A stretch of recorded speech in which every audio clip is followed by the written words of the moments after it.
Hey everyone, welcome back to Hawk Talk. Today we're going to be giving you another video on Hawk Talk previews. This time we're previewing the Seahawks versus Titans game happening on September 19th. Our schedule for today is going to be injury report on both teams. We're going to do key matchups to look out for, just around the NFL, basic things, and then we're going to end with a discussion about what we think is going to happen this week. So yeah, let's just get started on the injury report. So for the Seahawks, we have two people under doubtful: running back Rashad Penny, and wide receiver Dwayne Eskridge. Dwayne Eskridge has a concussion currently, and Penny has a calf injury. Questionable injuries we have are Damien Lewis, a left guard, defensive tackle Brian Moan, and then cornerback DJ Reed. So I think DJ Reed, we kind of need him back because our cornerback depth is not that good right now, especially since we released Akila Witherspoon. And then Damian Lewis, he's brand new. He's a second year in, and I think he's gonna make a huge impact on the team if he stays on the team and he doesn't get injured as much. Rashad Penny, he gets hurt a lot. We still have Chris Carson to back him up, so I think we're good on that. But yeah, that's the Seahawks injury report.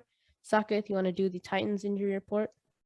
Okay, so for the Titans, Caleb Farley, the rookie cornerback, is out with a shoulder injury.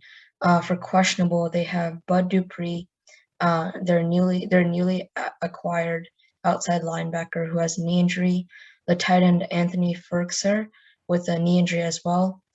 David Long and Jayon Brown, both linebackers, have both hamstring injuries. So on the Titans, they do have a lot of defensive injuries, especially at linebackers. So I think it'll be interesting to see who they start if the linebackers that they listed are not going to be playing in the game.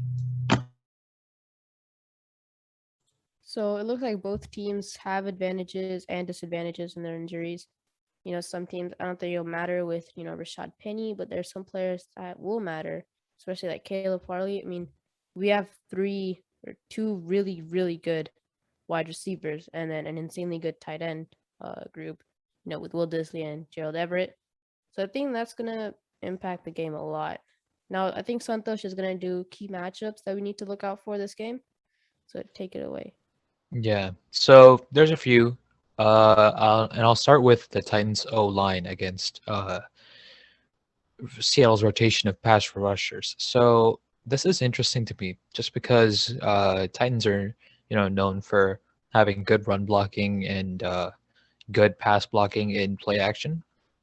And last week against the Cardinals, we didn't really see either of those. So we'll have to see. Of course, the Cardinals have really talented pass rushers, so that plays a part in it. Chandler Jones and J.J. Watt and Hassan Reddick. But wait, Hassan Reddick's on the Panthers, right? Yeah, whatever. But yeah, those two is really enough. It's a good pass rush, and this week we have really good depth in our pass rush, and I think that matters. So Alton Robinson, Rasheem Green, Gerald Taylor. We still have Carlos Dunlap and Kerry Hyder, and we elevated Robert Nkepdiche from the practice squad today. So we'll have to see. Going to be a lot of talent on both sides of the ball for both teams, but the O line against the pass rush is going to be interesting. And then the Titans secondary against Seattle receivers and the Titans receivers against Seattle secondary, both ways. First, I think that the Seattle receivers are going to have a good day on Sunday against the Titans secondary. Bradley McDougald, familiar face, will be starting at safety for the Titans. So that's going to be interesting to see how he does. But I think that, Tyler Lockett and DK Metcalf will have good games. And Freddie Swain, in the case that Eskridge most likely will play, he'll be the wide receiver 3 for us, and I think he'll fill in and do good. but I don't think he's going to get many touches with how we're incorporating our tight ends into the game. So I mean, as long as he does good on special teams, that's all we need really from Swain. And then the Julio Jones and AJ Brown against our corners. We traded with Witherspoon, but he didn't really do good in the first place. Anyways, that's why he got traded. We traded for Sidney Jones and Bless Austin, both good. So both are really like young corners with potential. So it'll be interesting to see how Carroll develops them and integrates them into the scheme. Both, I don't know if they're on the active roster, if they're playing, but I expect them to play. Are they playing, guys? Are they playing this week? Sidney Jones on the roster. Sidney Jones is on the roster. DJ Reed is currently injured, so it's not confirmed if he's going to be playing. So What about Bless Austin? Out. I believe he's also on the roster. Yeah. Okay. Yeah. So I mean, those guys, they're gonna get playing time. Obviously Trey Flowers is gonna get playing time. I don't know how I feel about that, but they'll do good, and I think they'll do good as in the Titans receivers. And then another one is Bobby Wagner and Jordan Brooks versus Derrick Henry, and this one is important just because of Mike Vrabel's performance last week, and I think he'll try to establish the run game earlier on in the game this week. So it'll be interesting to see how Wagner and Brooks and Darrell Taylor adjust against Derrick Henry. And then the final key matchup is Mike Vrabel against Pete Carroll. Two great coaches, two coaches who like to establish the run game and establish their identity earlier on in the game. So it'll be interesting to see who actually does that, and then who will be the one to fall behind in the game. Yep, I think one other really big matchup that we should be looking out for is the Seahawks run defense versus Derrick Henry. Like, that's it. Just Derrick Henry, King Henry, he's insane. He had the most running yards last season. He's probably going to do it again this season if he gets a good offensive line going. But against the Seahawks defense, I think we're going to shut him out pretty hard, especially the first two quarters. After that, I think they're going to get the groove going. The Titans, they're going to start passing and running, split between them. I think it's going to be a really close game, so watch out for that. I actually, Nikhil, like what you said, I actually kind of disagree with that a little bit. I don't think he'll get shut out too much because, like, obviously he did get like stopped last week against the Cardinals. So I think he'll be playing with some motivation, just because, like, if you know Derrick Henry, he doesn't get shut out for 2 weeks in a row. So I don't think that he's gonna do. I do think he's gonna do better against the Seahawks. How much better we'll have to see. So yeah. Yeah, Santosh, anything else you want to add to the discussion? Yeah, I mean, as I mentioned, like with Wagner and Brooks against Henry, it'll be interesting. So I mean, if Mike Vrabel is really believes in the run game, so if he's gonna put a focus on different ways to attack the Seahawks linebacking core, of course he knows Wagner is going to be there, is solid. So I think they'll have some different looks, different packages, different ways to roll out their run game, and they'll try to throw us off guard. But for the most part, we've really seen everything that they can do from a run game standpoint on film for the past 3 years, because that's all they've been doing for the past 3 years. So I think it'll be interesting to see. They'll have a good run game, but it'll be dependent on how Seahawks defense sets the edge, contains, and if they stack the box or not.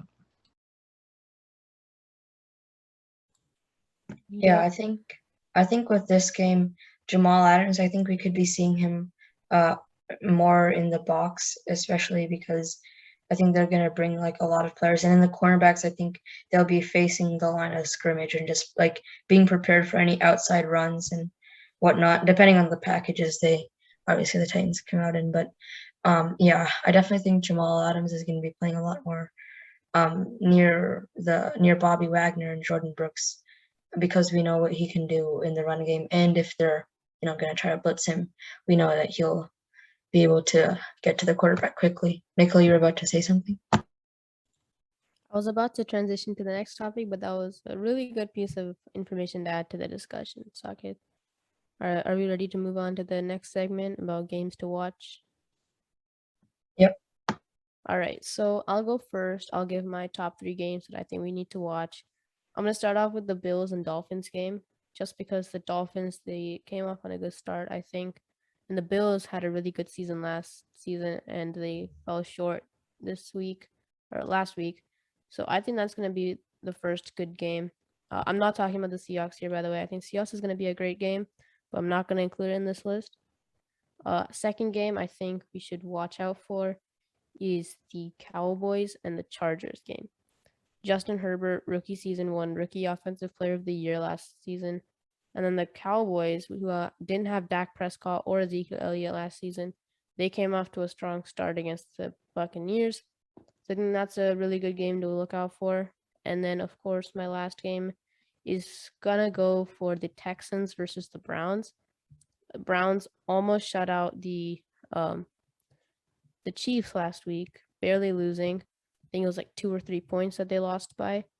And then the Texans, who came out without Deshaun Watson and scored 37 points, which is huge considering that they had a quarterback that I personally had never heard of before. So I think those are my 3 games that I think are going to be a good matchup. How about you, Santosh? Yeah, so I'll start with Rams against the Colts. We saw what the Colts did last week, and I think that it'll be a good matchup against a really good Rams team. So, two disciplined defenses, great playmakers on both sides of the ball. I think it'll be interesting to see how the Colts try to get the run game going against the Rams. I think they'll struggle, but I have the Rams taking the edge in that game. And then the next game I like is the Bengals against the Bears. This is a really interesting matchup to me. The Bears have been known for like a good defense for the past few years with Eddie Jackson and Khalil Mack and other players, but I think that what we saw from them last week, we really didn't see much of that at all, and it'll be interesting to see how Joe Burrow and Jamar Chase and Joe Mixon, who did good on the ground again last week against the Vikings. So it'll be interesting to see how they attack them. And I think it'll be a close game. And then the next one is my last game would be the Vikings against the Cardinals. In division team, Cardinals, playing against the Vikings, and I think this will be a good game, but it'll be interesting because Vikings lost last week against the Bengals, and they didn't really play that well. It was a close game, but I feel that the Vikings were not doing too great on the offensive side of the ball, and they struggled for most of the game. So it'll be interesting to see how they come back this week against a Cardinals defense that smothered the Titans last week. So it'll be cool. Yeah. Great choices. I have to agree with the Bengals Bear one. Justin Fields and Joe Burrow had a short season last one, but him and Jamar Chase, against the Bears, huge potential for both teams. So I think that's one to watch out. All right, Saaketh, your turn. Yeah. Just like a little bit before my my top 3 games, but I think Joe Burrow is probably having a little bit of nervousness to go up against Khalil Mack in the Bears defensive line, which we know is good, especially coming off of that devastating, you could say, season-ending injury last year, which who knows, could have maybe led him to Rookie of the Year, but we'll have to see how his offensive line protects him. So most of my games actually come from rookie quarterbacks. So my first one is the Patriots versus the Jets. I just want to see how Zach Wilson will be able to respond against this Patriots defense. I do think the Patriots will win this game. I think it'll be mostly the Patriots, like, getting like a solid win. But I just want to see like if what Zach Wilson can like muster up, out of the Jets offense. So my next game is another rookie quarterback, the Broncos versus the Jags. This is also because Trevor Lawrence lost his game last week, and we know all the hype surrounding Trevor Lawrence. I guess this game will kind of make it or break it to see if he's not make it or break it because it's only 2 weeks, but like, he'll be able to get a good feel of what the NFL is like. I think the Jags could win this against the Broncos, but we'll have to see. And my final game for the week is the Chiefs versus the Ravens. So Lamar Jackson doesn't have a good record against the Chiefs. We'll say that. He doesn't do well against the Chiefs, but I mean, obviously, it's still going to be a very entertaining game to watch, especially if Lamar comes out on top. And I really want to see what he can do and what his motivation going into the game will be like, coming off of that, really sad Raiders loss, which partly is because of Lamar because he fumbled the ball, but that's just a really good job by the Raiders defensive line. So those are my top 3 games for this upcoming week. Yep, the really good choices, especially the rookie quarterbacks going on with Mac Jones and what's his name? Zach Wilson playing off against each other, Patriots versus the Jets, and then Trevor Lawrence going against, I believe it's Teddy Bridgewater that's starting for the Broncos right now. Yep. But yep. Might Our change. next segment is gonna be more of an open segment, just us discussing, what we think is gonna happen in the game. Yeah, I mean, I can get us started. Go for it, Santosh. Yeah. I mean, the number one thing for me is how Ken Norton is gonna start off the game, and I think that he'll start and pack the box because, like I said earlier, if Mike Vrabel he's probably gonna try to establish the run game, so Ken Norton's gonna focus on establishing to that run defense and stacking the box with Adams, Wagner, and Darrell Taylor, and I think that as we go on in the game, if we're successful with stacking in the box and they adjust and try to motion or play action or go deep, and I think that's when Norton is going to start playing that cover 3 and those soft shells, and he'll just start walking back, and that's when I think Henry can have those running lanes opened up more. But I think that it'll be interesting just because those I want to see which order that goes in. Is Vrabel going to anticipate the box packing the box and start off with opening the floodgates, or is he going to try and open up the run game first and just try to go up against the Seahawks run defense? Yeah, kind of like what Santosh was saying at the end there. Seeing what Mike Vrabel is going to do first is going to be interesting. I think what really could hurt the Seahawks defense is a mix of both, like running the ball and then also bouncing it off with the play action. I think could be big because, like, if you stack up the box and then do play action, for a fact Julio Jones or A.J. Brown's going to be open. And then based on that, I feel like you play back, then Derrick Henry's going to have a big running lane. So I think this also could depend on Ryan Tannehill making audibles based on what he sees at the line of scrimmage and getting a good communication in with his guys. Nikhil, do you have something to add? Yeah, with the Titans having a really good receiving core, a running back, and a good quarterback, I think Jamal Adams, we won't see him, at the line of scrimmage. We'll see him farther back trying to protect the outside field from the deep threats like A.J. Brown and Julio Jones. So that's one thing to look out for. They could start off with Derrick Henry, see how the Seahawks are playing that day, what kind of strategies they're using, and then they could decide whether or not they want to play, receiving, or if they want to keep running. So I think that's one thing we should be looking out for. I completely agree with you, Santosh. I think another thing we should look out for is the Seahawks running, because I don't know, last week I don't think they did so good run wise. I think all 4 of the touchdowns the Seahawks made were passing touchdowns. Well, I mean, I One think they did good. Carson wore down the Colts defense. I think he had like 90 yards or something. And 91 that's good, why. yards. but just Yeah. not to the potential at which the Seahawks can usually perform at. Well, So he I ran think- for 5.7 yards a carry, which is really good. Which is so. I mean, good, against the Colts but the defense, that's Seahawks- pretty good. It's Yeah. good, but they can do better, is what I'm trying to say. Yeah, know? they can do better. For sure. And I think Tyler Lockett's gonna come in. He's gonna get some plays down. DK Metcalf, he's gonna feel aggressive and come in again. I don't know if you remember this, but the Rams game, no, not the Rams game, the Cardinals game last season, the second one that we had, he was crying at one point because he wasn't getting the ball, and he wanted to score a touchdown so bad because the Cardinals caused them to lose the first game.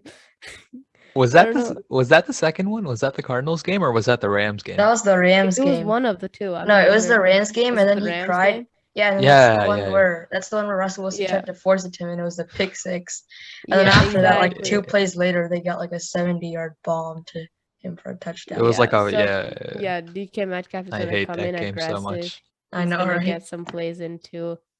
We should be looking out for pretty much everyone on the Seahawks offense, and then defensively, the defensive line and Jamal Adams. I don't really have that much hope for the cornerbacks. I think it's gonna fully rely on the linebackers getting the job done, stopping Derrick Henry. But yeah, I agree.